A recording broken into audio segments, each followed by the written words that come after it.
রাজনীতিতে শেষ কথা বলে কোনো কিছু নয়। রাজনীতিতে দাবা চাল যে কোনো সময় বা যে কোনো মুহূর্তে উল্টে যেতে পারে। চরমোনাই হয়তোবা এ কথাটা বুঝতে একটু দেরি করে ফেলেছে। তারা নিজেরা রাজা ভেবেছিল এবং অন্য সব দলগুলোকে কোণঠাসা করার পরিকল্পনা করেছিল। কিন্তু খেলার মাঝপথে এসে নিজের দাবা চালে নিজেই ফেঁসে গেছে। চরমোনাই ঐতিহাসিক ভুল কোনো সিদ্ধান্তের দিকে এগিয়ে যাচ্ছে না তো, না এর পেছনে রয়েছে বিদেশি কোনো ষড়যন্ত্রের নীলনকশা। চরমোনাই জামাতের জোট থেকে বের হয়ে গেলে চরমোনাই নেতাকর্মীরা কেন জামাতের পতাকা নিজেদের আশ্রয় খুঁজে নিচ্ছে বা নিজেকে নিরাপদ মনে করছে? কিন্তু কিছু ঘটনা এমন হয় যা ভবিষ্যৎ পরিষ্কার ইঙ্গিত দিয়ে থাকে। 17ই জানুয়ারি শনিবার সকালে রাজধানীর খিলগাঁও যা ঘটল তা চরমোনাই পীরের দল বাংলাদেশের জন্য কোনো সাধারণ দলবদল নয়, এটি ছিল বিশেষ সতর্কবার্তা। আসনি সংকেত দলটি ঢাকা মহানগরী দক্ষিণ ৭৫ নম্বর ইউনিয়নের ওয়ার্ড সভাপতি গাজী নাসির উদ্দিন এবং প্রভাবশালী ব্যক্তি কাজী আক্তার হোসেন সহ ১০ জন নেতাকর্মী দলবদল নিয়ে বাংলাদেশের জামাত ইসলামীতে যোগদান করেছে। শুধু যোগদান নয়, তারা ফুলের তোড়া নিয়ে বরণ করে নিয়েছে জামাতের ঢাকা ৯ আসনের প্রার্থীকে। নির্বাচনের ঠিক আগ মুহূর্তে এ ঘটনা কেন ঘটল? কেন চরমোনাই কর্মীরা জামাতের পতাকার আশ্রয় খুলছে?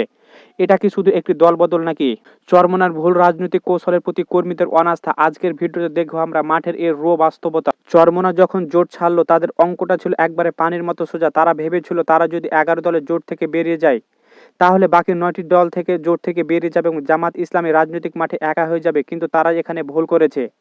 রাজনীতির মাঠে হিসাব নিকাশ অত সহজে মেলানো যায় না। শনিবার সকাল ৯টায় মগবাজারে জামাতের জরুরি বৈঠকের চিত্রটা কিন্তু ভিন্ন কথা বলছে। চরমোনাই যখন জামাত ইসলামের সাথে 11 দলের জোট থেকে বেরিয়ে যায় তখন চরমোনাই বাকি 9টি দলকে তাদের সাথে আসার জন্য বলে, কিন্তু বাকি দল তাদের কথায় সাড়া দেয়নি। বাকি 9টি রাজনৈতিক দল বুঝতে পেরেছে আবেগ দিয়ে আর যাই হোক পেট ভরে না, দরকার হয় বাস্তবতা। জোটে থাকা অন্য ছোট ইসলামী দলগুলো যদি চরমোনার ডাকে সাড়া দিত তাহলে চরমোনার কাছ থেকে কি পেত? উত্তর হলো কিছু না। চরমোনা এককভাবে নির্বাচন করার জন্য টাকা, কর্মী সাপোর্ট এবং কেন্দ্র পাহারাদার মতো শক্তি কিছু নাই।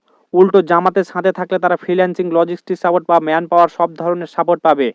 চরমোনাইয়ের এই ক্যালকুলেশন বা অঙ্কটা গোড়াতে গলদ ছিল। তারা নিজেরাই ভেবেছিল লিডার, কিন্তু বাস্তবে তারা হয়ে গেল একা। নিজের অবস্থান সম্পর্কে সঠিক ধারণা না থাকলে কতটা ভুলের মধ্যে থাকতে হয় এই ভুল ধারণা অনেকটা বড় উদাহরণ হলো ঢাকা বিশ্ববিদ্যালয়ের ডাকসু নির্বাচনে। সেখানে চরমোনাইয়ের মুরিদ বা ছাত্র আলাউদ্দিন খলিদ ভেবেছিল তিনি বিশাল কিছু করে ফেলবেন। তার আত্মবিশ্বাস ছিল আকাশচুম্বী, তিনি কি করতে পারেন, অনেক কিছু করে ফেলবেন তিনি। যখন ফলাফল প্রকাশ করা হলো তখন দেখতে পেল তার পক্ষে মাত্র 500 ভোট পড়েছে। তখন তিনি কান করতে বলছিলেন সাদিক কায়েম তার ভোট খেয়ে দিয়েছে। কথাটা মিথ্যা নয়, কিন্তু এর পেছনে লজিকটা বুঝতে হবে। ডানপন্থী বা ইসলামী মাইন্ডের ভোটাররা যখন অপশন পায় তখন তারা আর লোকাল ব্র্যান্ড খায় না, তারা ইন্টারন্যাশনাল ব্র্যান্ডকে বেছে নেয়। শিবির হলো ছাত্র রাজনীতির সেই ব্র্যান্ড। যখন শিবির ব্যালেন্স দিল তখন ডানপন্থী সব ভোট, প্রায় 3 থেকে 5 হাজার ভোট অটোমেটিকলি শিবিরের বক্সে চলে গেল। কিন্তু এই ভুল করতে চলেছে চরমোনাই জাতীয় নির্বাচনে। তারা মনে করছে তার 11 দল থেকে জোট থেকে বেরিয়ে তারা একাই জামাতকে পাল্লা দিবে। তবে তারা মনে করছে সারা দেশে অসংখ্য ভোট রয়েছে, কিন্তু সারা দেশব্যাপী তাদের ভোট মাত্র 3 থেকে 4% হতে পারে, এর চাইতে বেশি না। এমনটা হতে পারে নির্বাচনে শোচনীয় পরাজয়ের পর তারা কান্না করতে করতে পড়তে পারে 11 দলের জোট এবং জামাত ইসলাম তাদের ভোট খেয়ে দিয়েছে। চরমোনাই নিজস্ব ভোট ব্যাংক 3 থেকে 4%, কিছু আসনে হয়তো 10 থেকে 15 হাজার ভোট পাবে, হয়তো বা কাউকে হারাবে বা জেতাবে, কিন্তু নিজেরা জেতার মতো সক্ষমতা তাদের নেই। আজ খিলগাঁওয়ে যে 10 জন নেতারা জামাতে যোগ দিলেন তারা এ বাস্তবতা অনেকটা আগে বুঝতে পেরেছেন। তারা বুঝতে পারছেন হাত পাখা দিয়ে বাতাস খাওয়া যায়, কিন্তু সংসদ চালানোর জন্য বড় কোনো ইম্প্যাক্ট ফেলা যাবে না। চরমোনাই 11 দলের জোট ছাড়ার পেছনে সবচাইতে বড় কারণ হলো মনস্তাত্ত্বিক কারণ, বা লিডারশিপ আছে বা নেতৃত্ব হিংসা। তারা চাই 11 দলের জোট যদি ক্ষমতা যায় তাহলে চরমোনা থেকে প্রধানমন্ত্রী হবে, কিন্তু তার চাইতে ভালো অপশন 11 দলের জোটে আছে। সাইফুল হাদিস বা আল্লামা মামুনুল হক যখন জোটে আছে তখন চরমোনাই সেখানে কমফোর্ট ফিল করছে না। কারণটা খুব স্ট্র্যাটেজিক। জামাত ইসলামের ভোট আর কওমি মাদ্রাসার ভোট ব্যাংক আলাদা, তাই মামুনুল হকের সরাসরি প্রতিপক্ষ নয়। কিন্তু চরমোনাই এবং খেলাফতে মজলিস উভয় কওমি ভোটের দাবিদার, তাই তাদের এবং অডিয়েন্স একই।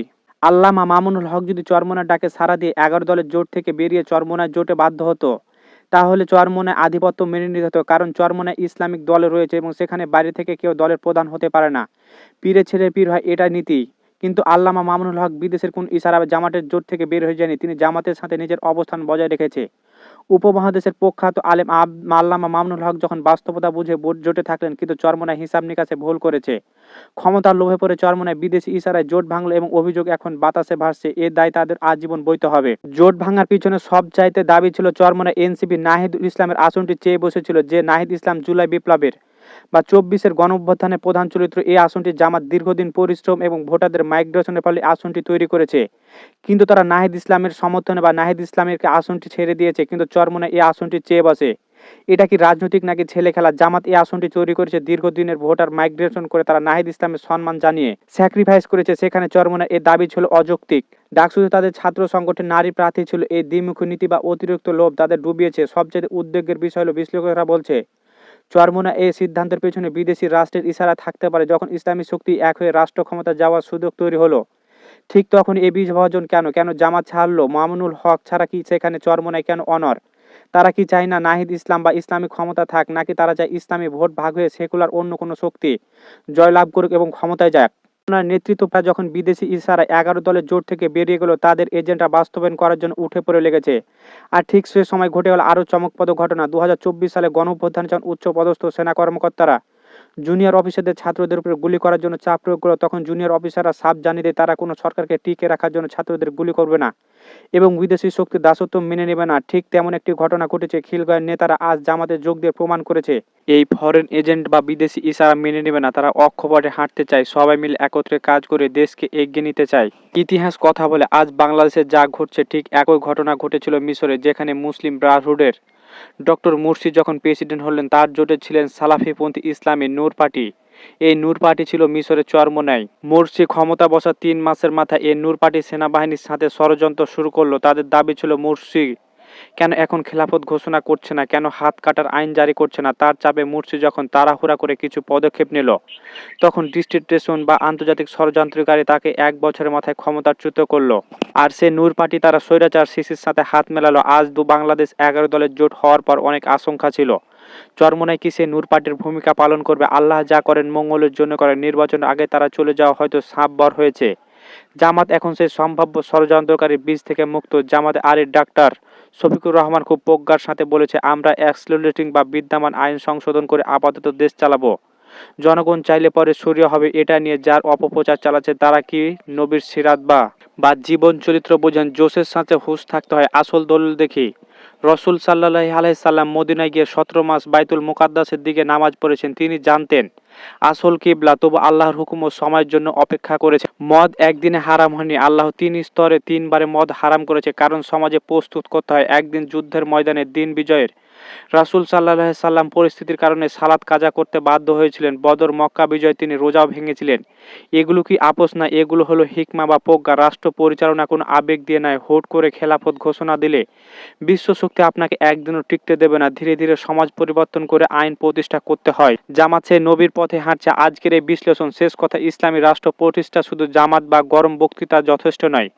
দরকার বিচক্ষণতা, প্রজ্ঞা বা অসীম ধৈর্য। চরমোনাই বা আবেগের বশী হয়ে জোট ভাঙলে তারা হয়তো সামরিক হাততালি পাবেন, কিন্তু ইতিহাস তাদের ক্ষমা করবে না। নূর পার্টির মতো দল থেকে শিক্ষা নিয়ে আগামীর পথ চলতে হবে। খিলগাঁও নেতারা পথ দেখেছে, বাকিরা হয়তো ভুল বুঝতে পেরে ফিরে আসবে। তবে মনে রাখবেন, আল্লাহ দিনের বিজয় হবে আপনাকে নিয়ে অথবা আপনাকে ছাড়াই। ট্রেন ছেড়ে দিয়েছে, এখন ওঠার দায়িত্ব আপনার।